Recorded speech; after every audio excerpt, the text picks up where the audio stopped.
Good evening, sir. So, sir, when we talk about the common consciousness and the way you were explaining it, is that also just the conditioning? Yeah, that's what. See, material is conditioning. That which is a product of certain conditions is called material. Is there anything in Prakriti that is not a product of its conditions? So, what is conditioning? Conditioning is both a process and an output. Everything is conditioned. There is nothing that just shows up. Everything is the result of a process. That's called conditioning.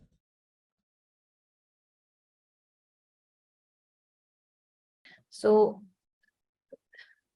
so when we say that, I mean, there is no difference between life and death in this way, in Prakriti.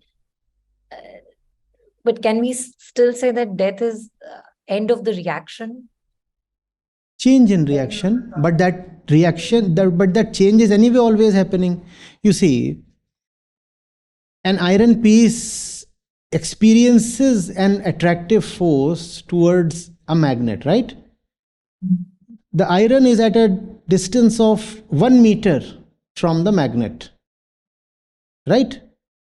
And the iron piece is drawn towards the magnet, and now it's at a distance of 0.5 meters from the magnet. What happens to the attractive pull? It grows stronger. Right. So something has changed. Huh? Changed, nothing else. That's not death. That's not nothing else. That's just change. In one condition, you were behaving in one way. Now your condition has changed, so you are behaving in another way.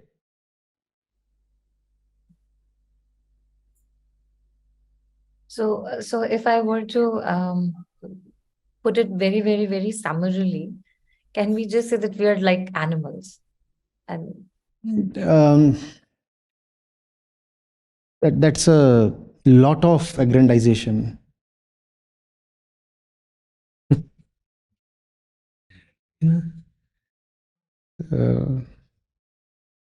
But yes, given that no animal ostensibly has enrolled in this course, we can say that and get away with that. But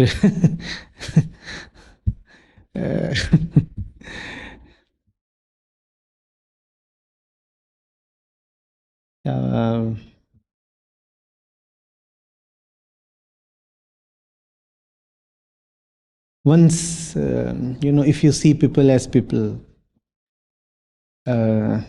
you'll be very angry at them. If you see people as animals, you'd still have some expectations. But if you can see people as processes, the first thing that you will lose is anger.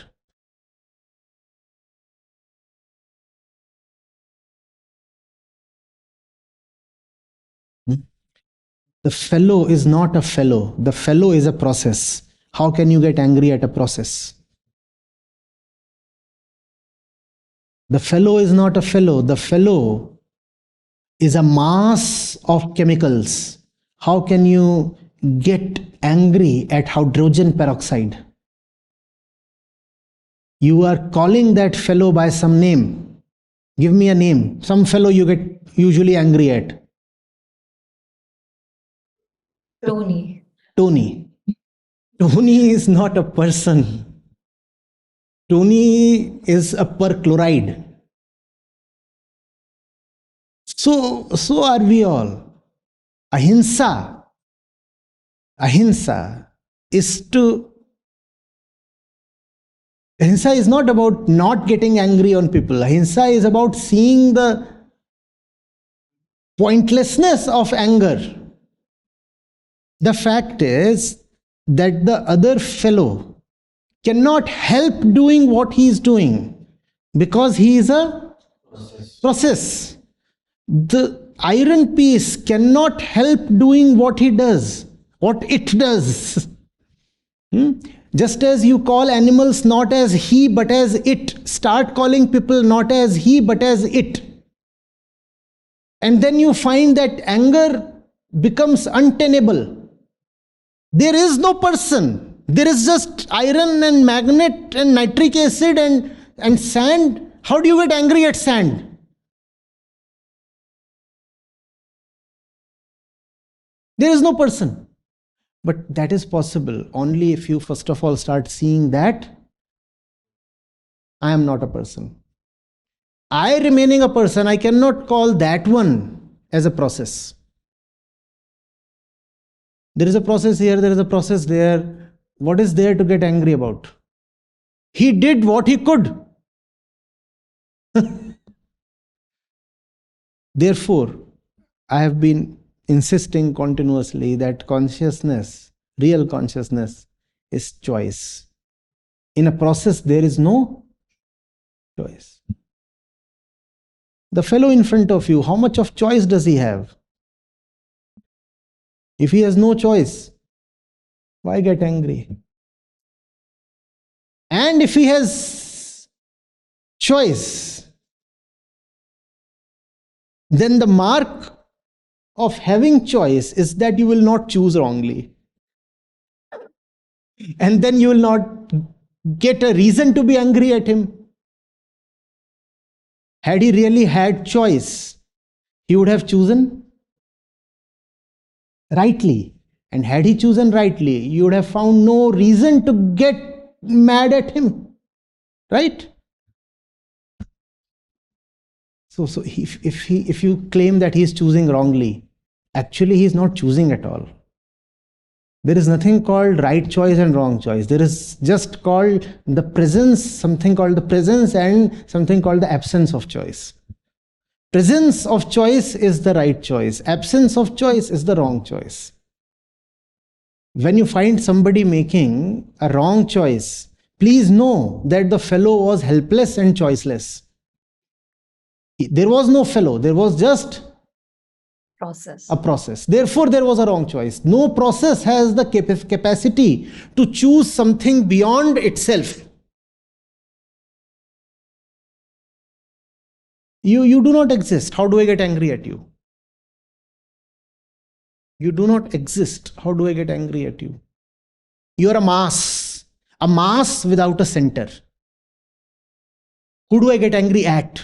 One cannot get angry at an amorphous mass of things. There must be some point to get angry at. You don't have a point. You don't have a center.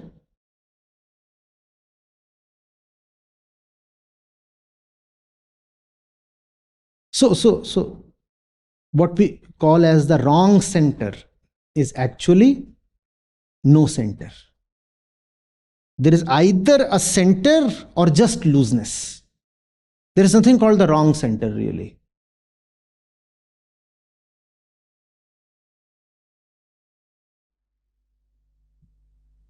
This also kind of answers my the question that I had. Ego is hell-bent upon identification. It is that's what Arjun is doing. And that's what Krishna is trying to make him acknowledge and recognize. What purpose does it serve for ego? Okay. Think of someone who's trying to gate crash into a party. What will he tell the doorkeeper? There is somebody inside, I know. Yeah. Right?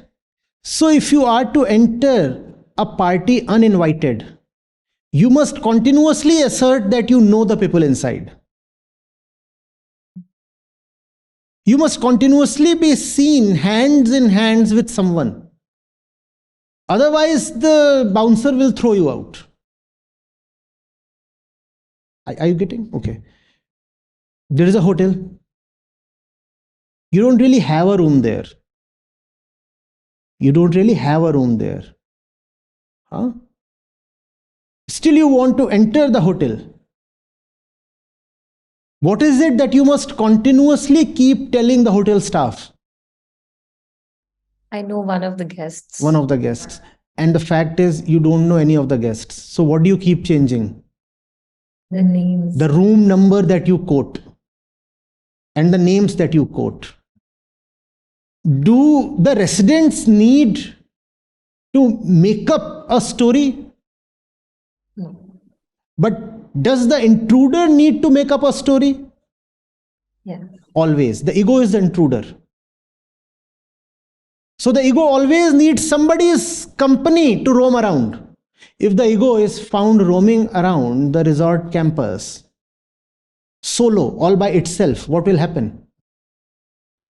It'll be thrown out. It will be thrown out. The only way it can survive inside the campus, the resort, the hotel campus, is by being seen in somebody's company. And then, the ego will be respected because it is with someone. The ego will be allowed to exist because it is with someone. So that's the only way the ego can survive, by being with someone. With someone.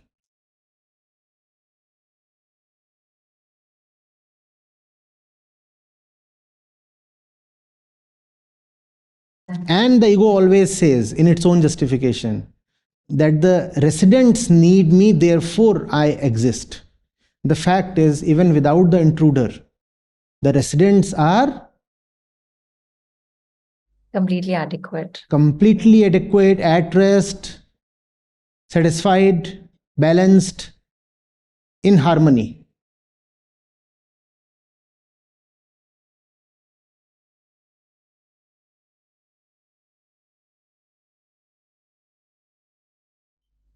I think so. Thank you.